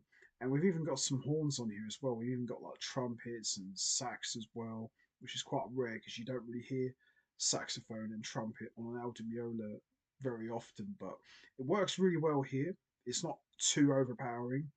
It's more like used in an orchestral sort of way, but it's absolutely beautiful. It's just a really beautiful album. And the standout tracks for me are Mysterio, Double Concerto, The Grand Passion, Asia de Cuba, Soledad is great, and Opus in Green, and Azuka. But top to bottom, The Grand Passion is just absolutely tremendous. So there you have it. The Grand Passion, very enjoyable and definitely a worthy addition to the Aldemiola catalogue. And it's got a very lovely classical theme to it, just absolutely beautiful stuff. So there you have it, The Grand Passion, very good album. So we move on to the next album, and this one came out in 2002, and this one is called Flesh on Flesh. So this kind of sees Aldemiola returning to the electric guitar once again. So Anthony Jackson is back in the fold. Very pleased to see that. And we've got a special guest appearance from Gonzalo Rubalcaba on Fender Rhodes. Very, very top pianist. We're talking like Chick Corea level. He is really good. He is the real deal. Now, this album, Flesh on Flesh, is very good, but I don't really feel that it's strong. There's some great playing, there's some really good tracks, but I don't know really. I mean, I've listened to this album, it's good, but it doesn't fall into that scenario sort of realm, where the production's bad. The production's really good, actually. I just don't know really. I feel like with this album, you know, something just didn't click with me. There's some great tracks, as I said, but just didn't do a lot for me. I'm not sure why, but I don't know really. But maybe because he's got the special guests and he's not letting them do their thing. I mean, it's an Aldemiola album, of course, as you'd expect. But if I didn't look at the credits, would I know Anthony Jackson was playing on this? Probably not. I mean, he's there, but he's not really doing a whole lot. And if you got someone like Gonzalo Rubalcaba on your album, you better give that guy something to do because a guy like him, he's as good as they get. But I wouldn't really know if he was on it unless I looked at the credits. But oh well, never mind. So on Flesh, we've got all the World Sinfonia guys. Gumby Ortiz on congas, Mario Parasano on piano and keyboards, and we've got Ernie Adams on drums, and we've got Alejandro Santos on flutes, and we've got the horn section of Jean Valdez, Guillermo Ruiz on both on alto sax, and Williams Polidoro on trumpet. But it's a good album, but I don't know really. I just don't think it clicked with me as much as I would have liked. There's some really good tracks. The playing's great, but I don't know really. Just don't think this album was one of Aldemiola's strongest. It's not terrible by any means, but it's just not one of his best, in my opinion. I feel like there's something missing. So we got Zona Desperado is great. Inamoria is great. Merninaz is great. The title track Flesh on Flesh is great. Fagato is great. Deep and Madly is very short, but it's okay. Sapphire Soleil is great, and we got a reworking of Return to Forever classic composition, Senor Mouse, which is good, but I think I would have liked to have had it wrapped up maybe after 6 minutes because the rest of it just doesn't really go anywhere. It kind of drags on a little bit. which is a shame really because it's a really good song and it's one of Return to Forever's most memorable compositions, but just kind of feel it lags on a bit and doesn't really go anywhere. Maybe after 5 or 6 minutes, maybe he could have wrapped it up, but it's okay, but a bit of a weak way to end the album, I think. And I think his version on Casino of Casino Mouse was much better. I think it just had a lot more energy in it. Here, it just don't know really. It just sounds like it's more or less phoned in, so to speak.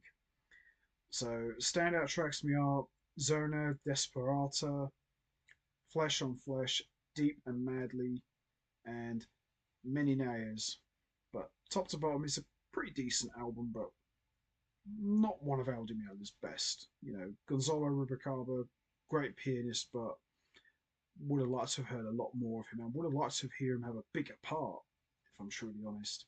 And Anthony Jackson, always put your house on him. You know he'll come through, but maybe he should have been a bit more upfront, if I'm truly honest. But it is what it is. It's a decent album, but not one I would reach for very often. So there you have it. Flesh on Flesh, solid album, but not one of Aldi Miller's best, in my opinion. But still enjoyable. So there you have it. Flesh on Flesh. So we move on to the next album, and this one came out in 2006, and this one is called Consequence of Chaos. Big improvement from Flesh on Flesh. Lots of high energy, lots of intensity. Back to the electric guitar with a vengeance. Great balance of electric and acoustic.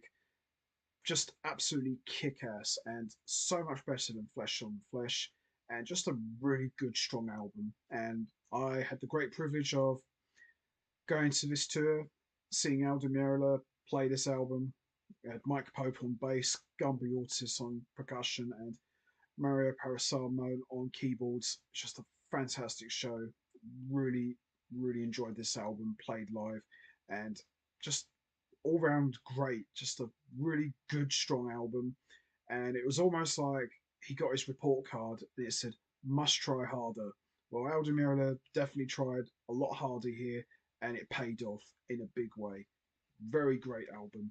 So we've got lots of big names on here. Of course, we got Chick Corea on piano, Steve Gadd on drums, we've got Barry Miles on piano and keyboards, John Patitucci on bass, Ernie Adams on drums and percussion, Gumby Ortiz on percussion, Mario Palmisano on keyboards, Victor Miranda on bass, and Cornel Horovav on Odo, Gato drum and shaker. Really good album. Really enjoyed Consequence of Chaos, top to bottom. Just got some lots of great songs on here. So we got San Marco Modena, which is excellent. Torcorgus is great. Odyssey is great. Tower is great. Azuka is brilliant. Sanctuary is excellent. Hypnose is great. Red Moon is brilliant. Cry for You is excellent. Just Three Words is brilliant. Tempest is excellent. Storm Offshore is brilliant. Black Pearls is brilliant. Africana Suite is excellent. And the short closer, San Marco Vecchio, just absolutely amazing. And Chick Corea is on 2 tracks, and they are just absolutely gems. They're just absolutely beautiful. And in a way, Chick Corea appearing on Consequence of Chaos kind of helped get the ball rolling for the Return to Forever reunion in 2008. So this is kind of where it started, really. And anytime Chick Corea and Aldo Meola get together, it's always magic, and it's always going to deliver. So standout tracks for me are San Marco, Modena, Torcus is great, Tau is brilliant, Storm of Shore is brilliant, Cry for You is brilliant, and Red Moon is excellent. Africana Suite is brilliant, and San Marco Verkio is brilliant. But holy cow, this album is just dynamite. And some of it reminded me a little bit of early Carlos Santana, the whole flamenco rock thing. Just really good. Just a really good album, in my opinion, and one of my all time favorites from Al Di Meola's catalogue. Just fantastic stuff. So there you have it. Consequence of Chaos, absolutely fantastic. One of my favorites, and a big step up from Flesh on Flesh. Just unbelievable stuff. Lots of great playing. Love it. So we move on to the next album, and this one came out in 2006, and it's a bit of a strange one, in my opinion. This one is called Vocal Rendezvous. Now, I don't know the whole story about this album. No one's ever addressed it. He's never addressed it. It's got lots of singers. Most of them I don't care for. So I don't really know what the deal was there. I mean, having Al Di Meola and these sort of singers like Joe and Angie Stone and Macy Gray and Beverly Knight, just bizarre. But it's not all bad. There are about four instrumentals on this album which are excellent. So we got Topaz, which is brilliant. Sympathico is great. Rendezvous Rhapsody, which features trumpeter Till Bronner, which I think is the best track of the whole album. It's really good.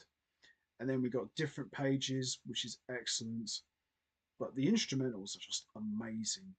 And the one vocal track that I'll probably forgive, which is actually not too bad, which is Cuba Africa, featuring Leonard Ogerton, who Al Di Meola did a collaboration with, which will be discussed on a separate edition. Wasn't actually too bad. That's probably the only vocal track I liked, but the rest of it I just did not care for. But the instrumentals were brilliant, and as I said, Rendezvous Rhapsody with Till Bronner, probably the best track of the whole album. Just I thought it was a really good track. But the other instrumentals are equally as good, but Rendezvous Rhapsody really done it for me. It was a very good album and quite a rare treat to hear Al Di Meola playing with a trumpet player. So, that was kind of different, but still cool to hear. So there you have it. Vocal Rendezvous, perhaps the most bizarre album in Al Di Meola's entire catalogue. It's there. We don't know why it's there. Why did he make this sort of album? We'll never know. But it's worth getting for the instrumentals, but best to skip the vocal tracks because some of these vocals are dreadful. But if you like those sort of people, then you probably will like this album. But if you're a guy who likes instrumentals and guitar playing, yeah, just skip the vocal tracks. You don't need to hear them. Just listen to the instrumentals. They're worth listening to. So there you have it. Vocal Rendezvous. Just bizarre, in my opinion. Absolutely bizarre. So we move on to the next album, and this one came out in 2006, and this one is called Diabolic Inventions and Seduction for Solo Guitar, Music of Astor Piazzolla, Volume 1. So this is a solo guitar album from Al Di Meola performing Astor Piazzolla compositions, and this is excellent. Al Di Meola solo acoustic with just him on acoustic guitar. This is Al Di Meola on peak form. This is what I like to hear from Al Di Meola, doing what he does best, and that's play his guitar and just deliver a masterpiece. And this one was definitely that. Very enjoyable album. Just hearing Al Di Meola ripping it up as only he can on acoustic guitar, playing Astor Piazzolla compositions, doesn't get any better than that. And it's just all Al Di Meola doing his thing. It's just fantastic. And we have some additional contributions from Hernan, who provides cajon, hands, and djembe skins for pulse. But other than that, this is all Al Di Meola, and it's just fantastic. It's a beautiful showcase of Al Di Meola's acoustic guitar playing, and I love it. It's just an amazing album. So we've got Camperio, which is Temir de Muria is great. Milonga de Angel is great. Romanticio is great. Melongia Carigura is brilliant. Top to bottom is just absolutely incredible. And Al Di Meola really pays homage and channels the spirits of Astor Piazzolla. Just absolutely incredible performance. And the standout tracks for me are Adios Nonino, Romantico, Camperio, Pomo Valsdedo, and Chantator del Alba. But all of it is just a remarkable solo performance as only Al Di Meola can deliver. Just absolutely fantastic. So there you have it, Diabolic Inventions and Seduction for solo guitar, music of Astor Piazzolla, Volume 1. Absolutely fantastic. If you're a fan of solo guitar and you love Al Di Meola, then this is definitely an album worth checking out. It's absolutely incredible and one of Al Di Meola's best performances ever. Just absolutely amazing. So there you have it. Diabolic Inventions and Seduction for solo guitar, music of Astor Piazzolla, Volume 1. Brilliant album. So we move on to the next album, and this one came out in 2011, and this one is called Pursuit of Radical Rhapsody. So another fine album from Al Di Meola. This is quite a long album, and it features Al Di Meola's World Sinfonia bandmates, and we've also got some special guest appearances from Barry Miles on keyboards, Gonzalo Rubalcaba on piano, Peter Erskine on drums, and the legendary Charlie Hayden on acoustic bass. Just an absolute gorgeous album, quite a long album, but very enjoyable. And hearing Al Di Meola playing with Charlie Hayden and Peter Erskine, two absolute true legends, is just an amazing treat. It's a shame we didn't have one track with those three together, but just the fact that Di Meola was mixing up with those two legends, you know, it's just worth listening to alone. But I would have liked to have heard a track with those three together. Would have been something really special, in my opinion. So we've got 15 tracks, all Al Di Meola compositions. So we got Sarabuna, which is 8 minutes long. Paramore's Lullaby is great. Marazin's Part 1 is great. Michelangelo's Seventh Child is great. Gombario is great. Brave New World is brilliant. Full Frontal Contrapunto is great. That Way Before is great. Fireflies is brilliant. Destination Gonzalo is great. Boner is great. The title track Radical Rhapsody is excellent. Strawberry Fields is brilliant. Marazine Part 2 is great. And Over the Rainbow is brilliant. And Al Di Meola, as always, is on top form. And the standout tracks to me are Paramore's Lullaby, Michelangelo's Seventh Child, Gombario is great, Brave New World is brilliant, Radical Rhapsody, Strawberry Fields, Destination Gonzalo, and Over the Rainbow. But top to bottom, it's a very long album, but a very enjoyable album nonetheless. And just Al Di Meola on peak form as always, playing brilliantly on acoustic and electric guitars, and he even plays a little bit of keyboards as well. You know, he's just absolutely on fire, as are Gumby Ortiz and Victor Miranda. Barry Miles, Gonzalo Rubalcaba, Peter Erskine, Charlie Hayden are all world class musicians. Doesn't get any better than that. So there you have it. Pursuit of Radical Rhapsody, a very enjoyable Al Di Meola album, and just an amazing album. Just absolutely fantastic. Great stuff. So we move on to the next album, and this one came out in 2013, and this one is called All Your Life. So this is Al Di Meola's tribute to the Beatles. So it features Al Di Meola playing everything, and he's covering all Beatles songs. And it's a very personal album because, as we all know, Al Di Meola was a huge fan of the Beatles growing up, and it inspired him to pick up the guitar. And this sees Al Di Meola delivering his own versions and interpretations of classic Beatles songs and played in his style. And it's a wonderful performance. Hearing Al Di Meola take some of these unbelievable songs that were written and composed by the legendary writing team of Paul McCartney and John Lennon, and just hearing Di Meola play them in his style is just fantastic. He's just on fire, and it's a brilliant performance, and he just really shows his love and respect to the legendary band, the Beatles. Just absolutely incredible.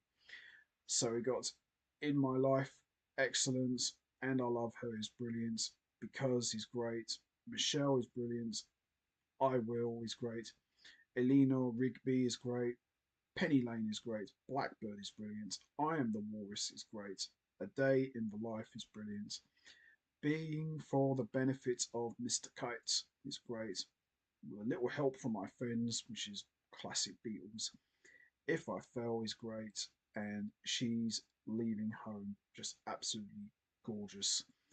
Very classy and very heartfelt tribute to perhaps the greatest band in music history, performed by one of the greatest guitar players of all time.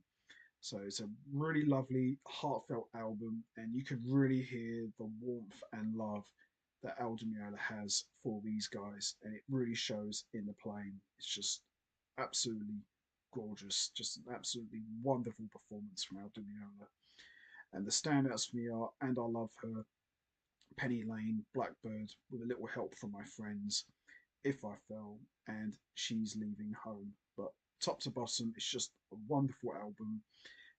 I have a lot of respect for the Beatles and, what they did for music and how much history they made.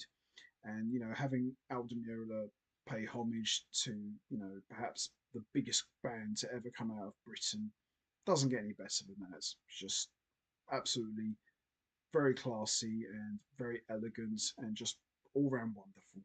Nothing more you can say. Just absolutely love it. So there you have it. All Your Life, a fitting and wonderful tribute to the Beatles, courtesy of one of the greatest guitar players of all time in Al Di Meola. Absolutely world-class musicianship and a great touching tribute to perhaps the biggest band in music history. Absolutely love it.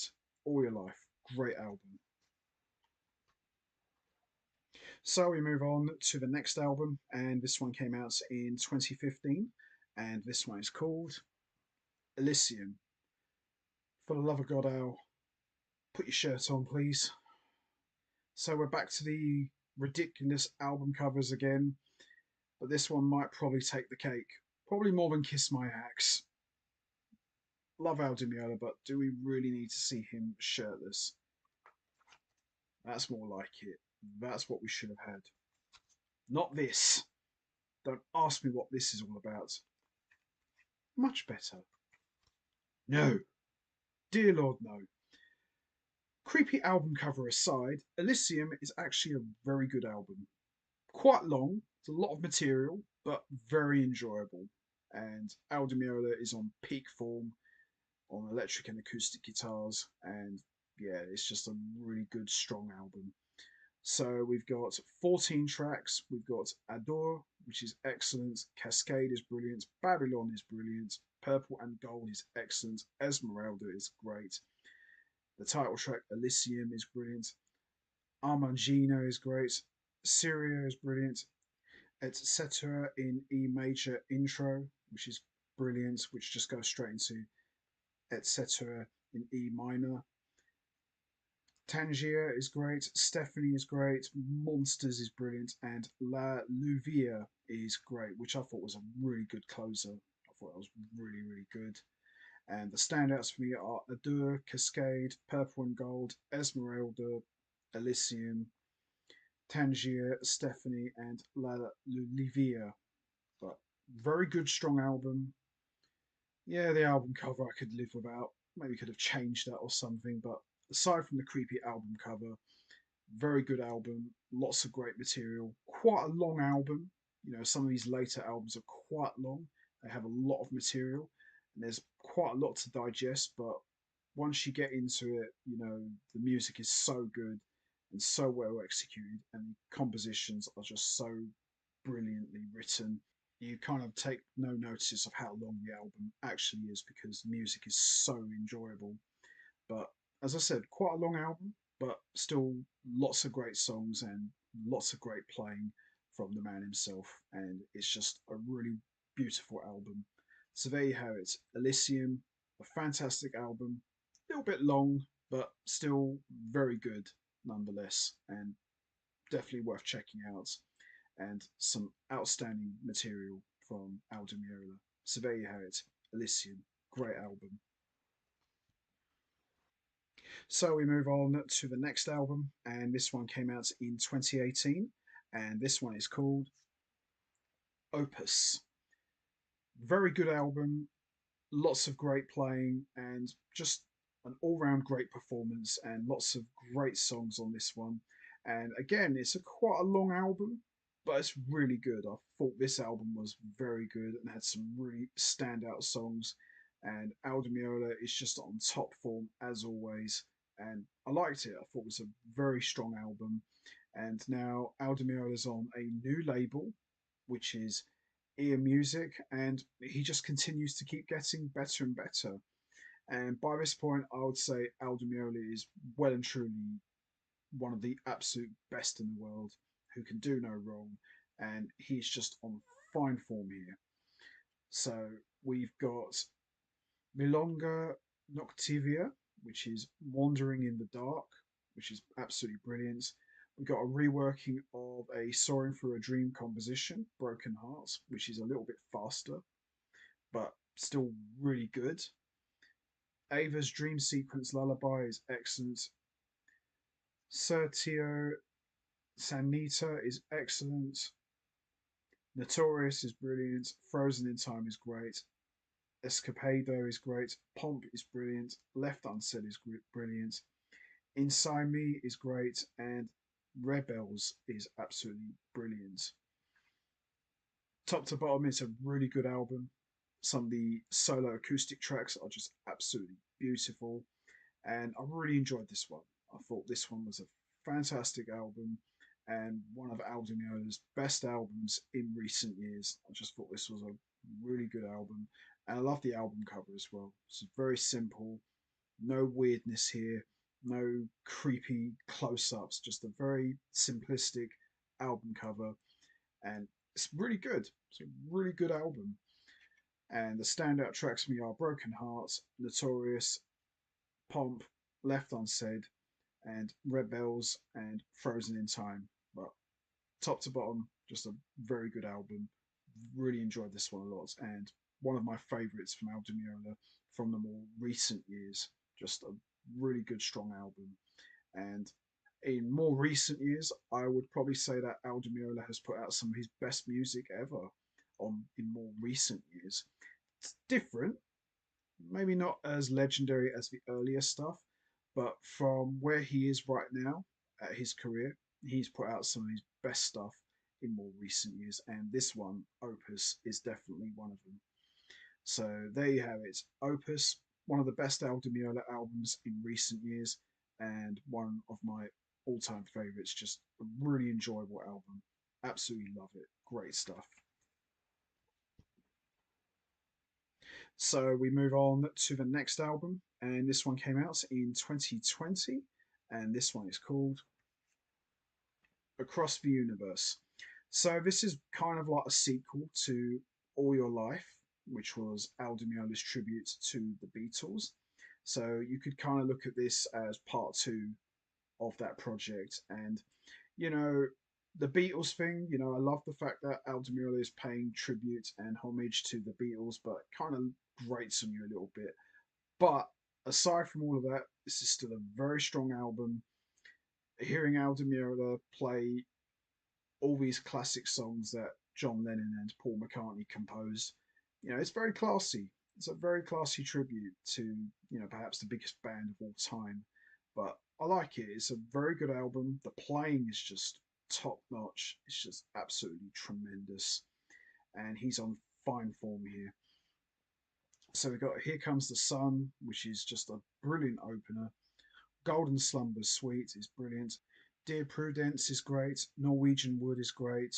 Mother Nature's Son is excellent. Strawberry Fields Forever is excellent. Yesterday is absolutely beautiful. Your Mother Should Know is great. Hey Jude is great.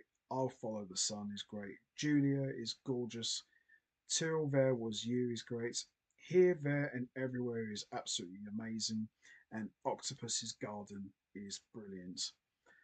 Very classy tribute from Al Di Meola. His love and warmth for the Beatles really shows in the music and his playing, and it's just a stellar performance. And the standout tracks for me are Here Comes the Sun, Dear Prudence, Mother Nature's Son, Strawberry Fields Forever, I'll Follow the Sun, Till There Was You, Here, There, and Everywhere, and Octopus's Garden. Fantastic stuff and very heartfelt and very classy from Al Di Meola. Absolutely brilliant. So there you have it. Across the universe, just world class musicianship from Al Di Meola. Love it. So we move on to the next album, and this one came out in 2024, and it's a double album, and this one is called 24. So this is more of a classical album. It's got lots of orchestrations and it's got orchestra, and it sees Al Di Meola playing a lot of the instruments, and there are contributions from Al Di Meola's collaborators, guys like Tom Brecklin and Gumby Ortiz, to name a few. But it's a really brilliant album. You know, it's a double album, lots of memorable compositions. Al Di Meola is on peak form here, and I just thought this was really good. And as I said earlier, some of Al Di Meola's most recent albums, including this one, have been some of his absolute best. And this one is really good. You know, it's nice to hear Al Di Meola writing original material once again. You know, he's done and covered quite a lot of the Beatles stuff. So it's nice to see Al Di Meola going back to what he does best. And this album is just absolutely amazing. It's just a very good album. And from my understanding, this album took about 4 years to make. And it definitely shows, and it was well worth the wait. And just the fact that he took his time in making this kind of album really shows you how much he cares about the quality, and it shows here. So on disc one, we've got Fandango, which is excellent. Tears of Hope is brilliant. Esmeralda is brilliant. Caparico Sweet is brilliant. Ava's Dance in the Moonlight is great. Immeasurable Part 1 is great.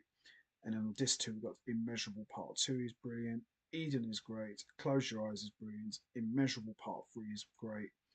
Paradox of Puppets is excellent. For Only You is great.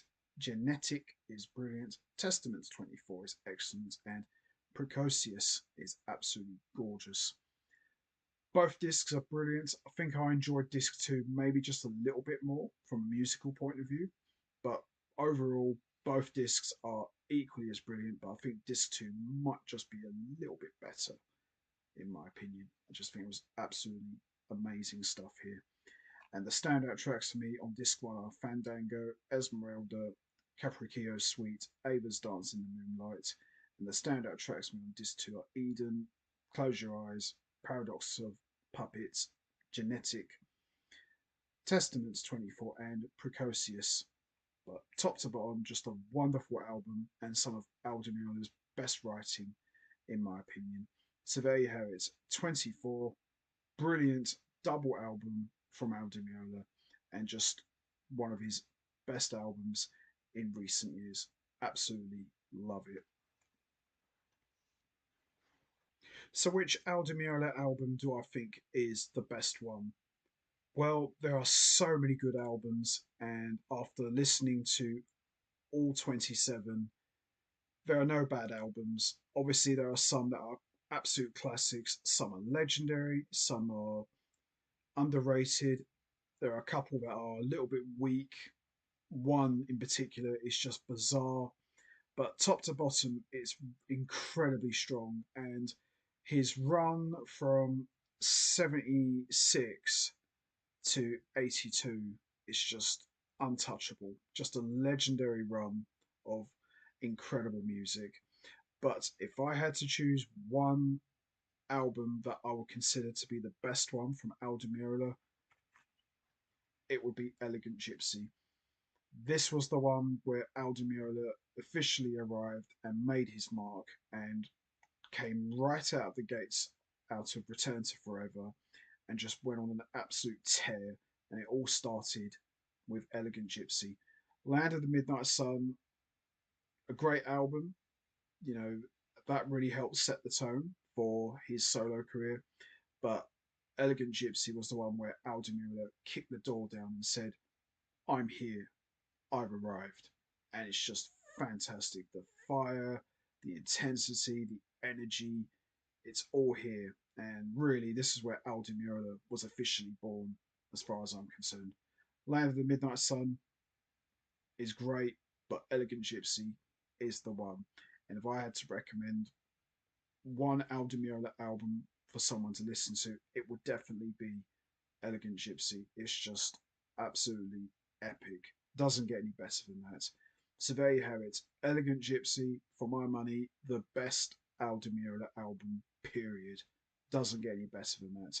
Love it. So that's going to be it from me. I am going to wrap this up now. What's your favourite Aldo Meola album? Is it Land of the Midnight Sun, Elegant Gypsy, Casino, Splendido Hotel, Electric Rendezvous, Scenario, Cielo y Terra, Soaring Through a Dream, Torame Su, World Sinfonia, Kiss My Axe, Heart of the Immigrants, Orange and Blue, Dimiola Plays Piazzolla, The Infinite Desire, Winter Nights, The Grand Passion, Flesh on Flesh, Vocal Rendezvous, Diabolic Inventions and Seduction for Solo Guitar, Pursuit of Radical Rhapsody, All Your Life, Elysium, Opus, Across the Universe, or 24. There's no right or wrong answer. We all have our favourite albums. You know what to do, guys. Hit the like button, hit the subscribe button, leave your thoughts and comments down below, and I will see all of you next time for another edition of the Jazz Albums Review Series. And let's see if we can get to 300. So until next time, take care, everybody, and stay safe. And once again, as always, much appreciated. Thanks for listening.